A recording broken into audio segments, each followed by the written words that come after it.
Magandang oras mga kababayan, mga ka-Golden Boy. Meron tayong bigyan ng reaksyon ngayon. Ito yung balita kanina lamang nangyari, kaninang umaga, ay balik sa giyera ang Iran at USA. Sabi ni Trump, napuno na siya. Sobrang liar ng mga taong yan. Kuku, ang tawag ni Trump, kuku. Yung kuku sa islang words yan eh. Yan ay crazy or gago ang mga Iranian, sabi ni Trump, dahil sa sobrang liar daw. At yun na ngayong sabi ko na pabago-bago ng isip ang mga taong yan, at hindi talaga yan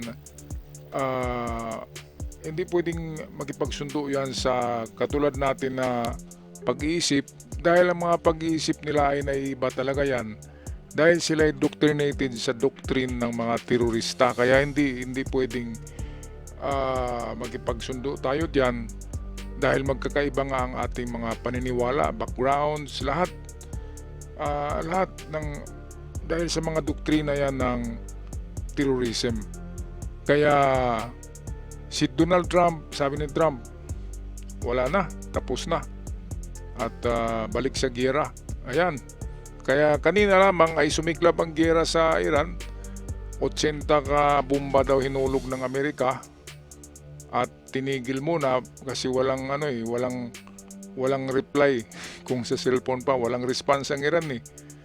Walang response, pero napabagsak ng Iran ang isang Reaper drone ng Amerika na lumilipad doon sa malayo lang yun sa Iran.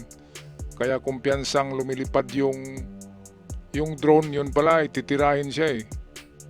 Kasi wala siya sa Iran airspace. Yung drone nasa labas yun. Tinira ng Iran yan, kaya natamaan yung Reaper drone. Kaya galit na galit si Trump. Ang ginawa ay naghulog ng 80 daw ka Bombay, hinulog sa Iran. Kaya nagliliyab ang Iran kaninang umaga. Okay, so meron tayong hiram na video dito kay Nikita Kapor at sa Fox News Channel. Atin panoorin. Iran is on fire again. The bombardment has begun. Just 3 weeks after Washington and Tehran shook hands on a truce, a fragile truce, that truce is in ashes. Explosions light up Bandar Abbas, sirens scream across Kuwait, and somewhere over the Persian Gulf, a United States drone falls out of the sky. The Iran war is back. Hello and welcome. I am Nikita Kapoor. Kuwait's military says it's actively intercepting hostile missiles and drones, confirming that explosions heard across the country were the sound of successful interception. So no loss as of now, not impacts. Air raid sirens have gone off across Kuwait city. Bahrain's skies are not quiet either. So Iran is doing what Iran did earlier. Ayan, so Iran is doing what he is doing earlier. Yun yung kapag binomba siya ng Amerika, kapag binomba ang Iran ng Amerika, ang gagantihan ng Iran ay hindi Amerika dahil hindi kaya ng Iran ng Amerika. Yung binubomba rin niya ay yung mga duwag na taga Bahrain at taga Kuwait at Qatar. Yung tatlong yan eh, palaging tinitira talaga ng Iran. Parang shock absorber eh. Kapag magalit ang Iran sa Amerika, ang tinitira ay itong tatlong bansa na kanyang kapitbahay. Ito namang Bahrain, Kuwait at Qatar, napakaduwag na mga yan. Parang hindi Muslim eh. Ang duwag-duwag. Sa lahat ng Muslim na nalaman ko, itong Bahrain, Kuwait at Qatar ang pinakaduwag. At susunod na duwag ay yung Saudi Arabia. Takot talaga sila sa Iran eh.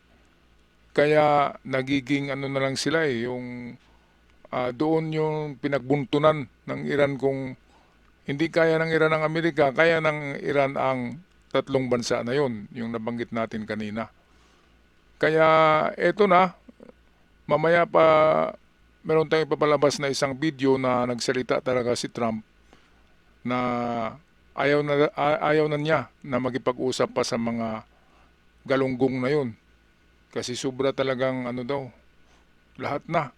Liar, hindi magkapagkatiwalaan, walang isang salita na klaseng mga tao, ano bang klaseng kultura ng mga tao yan. Kasi nga iba ang kanilang school eh. Ibang school of thoughts, iba ang doktrina nila, iba ang doktrina, kaya kakaiba talaga na klaseng mga tao. Tao lang sila tingnan pero yung pag-iisip nila, hindi kalibil sa ating isip. Iba talaga yung pag-iisip nila. Kasi iba nga yung doktrina nila. Terorista eh. Okay, balik tayo dito sa, ngayon ay Fox News Channel naman ang ating panoorin kung ano ang balita. Fox News alert, CENTCOM confirming that the U.S. military conducted a new series of powerful airstrikes on Iran for attacking commercial shipping. Let's go to Mark Meredith in Turkey. Mark? Greg, good morning to you. The president is at his hotel for the evening. It's now after midnight, but the latest news we are getting is from U.S. Central Command that they are launching new strikes against Iran, basically in retaliation after Iran had launched 3 different attacks on ships that were transiting the Strait of Hormuz. These were commercial ships as they are trying to get oil, natural gas out of that waterway from the Persian Gulf into the Gulf of Oman. But the Strait, of course, has been the center point for so much of what's happened since early February, where President Trump said it was imperative that ships would be allowed to move in and out of that area freely. Iran, of course, had contested that, saying that they were going to be the ones deciding who was going to be able to move through that waterway. Now, we don't know whether or not these strikes are completed or if they are going to be ongoing. Iranian state media was reporting a series of explosions in southern Iran, but we'll be looking to get more details from what Central Command has to say or the president's own comments while he's here in Turkey. And I will mention, Greg, oil prices already jumping on the news of what's happening. Another big development, the U.S. revoking a waiver it had just issued to give Iran 60 days to sell its oil. The White House pulling back that release earlier this evening. Alright, so ito pala yung umpisa ng gera na yan kanina ay dahil meron na naman palang inatake ang Iran na 3 oil tankers. Yun ay mga ano daw eh, galing ng Qatar na 3 oil tankers. Pinasabog ng Iran. Kaya sino bang lumabag ng ceasefire? Ang Iran kasi pinasabog niya ang 3 barko eh. Ayon sa ceasefire na yun na buksan ng Hormuz at malayang makapagdaan dyan, malaya yung pagdaan ng mga barko at hindi tatargetin ng Iran. Pero sila ay lumabag sa kasunduan kaagad. At tinira pa nila doon sa sa Arab Gulf. Labas na yan ng Iran eh. Yung Arab Gulf, tinira nila ang Reaper drone ng Amerikana, napakamahal niyan. Kahit sa dolyar, parang $1 billion yan eh. Sa presyo sa dolyar.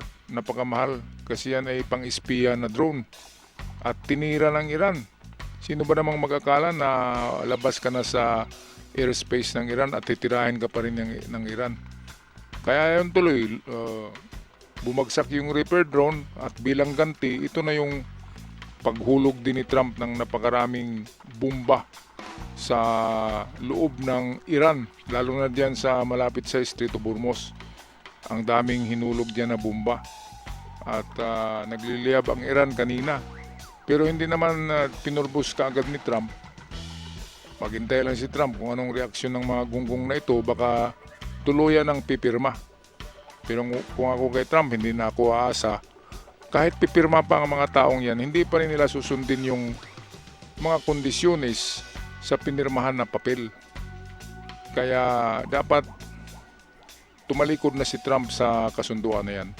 Alright, anong masasabi niyo dito mga kababayan, mga ka-Golden Boy, pag-comment na lang sa ating comment section. At sa mga nag-subscribe, maraming salamat at sa aking avid followers, ako'y laging sumasaludo sa inyong lahat. Paalam at ingat!